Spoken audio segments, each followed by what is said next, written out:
മിഥുനത്തിലെ പുണർദം അതാണ് മോൻ്റെ ജന്മനക്ഷത്രം. അന്നത്തെ ദിവസം തിരുമുപ്പം ശ്രീ മഹാദേവ ക്ഷേത്രത്തിൽ മോനെ എല്ലാ വർഷവും തുലാഭാരം ചെയ്യിപ്പിക്കാറുണ്ട്. അതിനുള്ള ഒരുക്കങ്ങളാണ് കേട്ടോ ഇത്.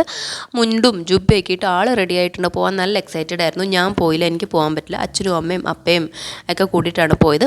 അവർ പോയി കഴിഞ്ഞിട്ട് ഞാൻ വീട്ടിലെ ബാക്കി പണികളൊക്കെ ചെയ്തു. കുറച്ച് അവനെക്കുറിച്ചിട്ട് ആലോചിച്ചത്, അതായത് അവൻ ജനിച്ചതും അതിൻ്റെ ഡെലിവറി സ്റ്റോറിയും ഒക്കെ ഞാൻ ആലോചിച്ചു. അത് കഴിഞ്ഞ് ഞാൻ വേഗം തന്നെ അടുക്കളയിലോട്ട് പോയിട്ടോ. ഒരു ചെറിയ സദ്യ ഉണ്ടാക്കണ്ടേ, അവർ വരും മുന്നേ എന്തെങ്കിലുമൊക്കെ ഉണ്ടാക്കി വെക്കാമെന്ന് വിചാരിച്ചിട്ട് ഞാൻ അവിയലൊക്കെ ഉണ്ടാക്കി, പച്ചക്കറിയൊക്കെ നോക്കിയിട്ട് അവിയലും സാമ്പാറും ഒക്കെ ഉണ്ടാക്കി. അമ്മ വന്നിട്ട് പായസമൊക്കെ ഉണ്ടാക്കി കേട്ടോ. ഇതിപ്പോൾ അമ്പലത്തിലെ ക്ലിപ്പാണ്. ഇത് തിരുമുപ്പം ശ്രീ മഹാദേവ ക്ഷേത്രമാണ്. മഴ ആയിട്ട് നല്ല വെള്ളം കയറിയിരിക്കണം, നല്ല ഭംഗിയുണ്ടായിരുന്നു കേട്ടോ കാണാനായിട്ട്. നല്ലതായിട്ട് തുലാഭാരമൊക്കെ ചെയ്യിപ്പിച്ച് തിരിച്ച് വീട്ടിൽ വന്നിട്ട് ഞങ്ങൾ വാവയ്ക്ക് ഇലയൊക്കെ ഇട്ട് കുഞ്ഞ് സദ്യയൊക്കെ കൊടുത്ത്, ആദ്യത്തെ ഉരുള ഞാൻ കൊടുത്തു, പിന്നെ ഏട്ടൻ കൊടുത്തു, അവൻ്റെ കുഞ്ഞേച്ചിയും ചേട്ടനും ഒക്കെ വന്നിട്ടുണ്ടായിരുന്നു. അങ്ങനെ നല്ലൊരു പിറന്നാൾ ഞങ്ങൾ വാവയുടെ ആഘോഷിച്ച്.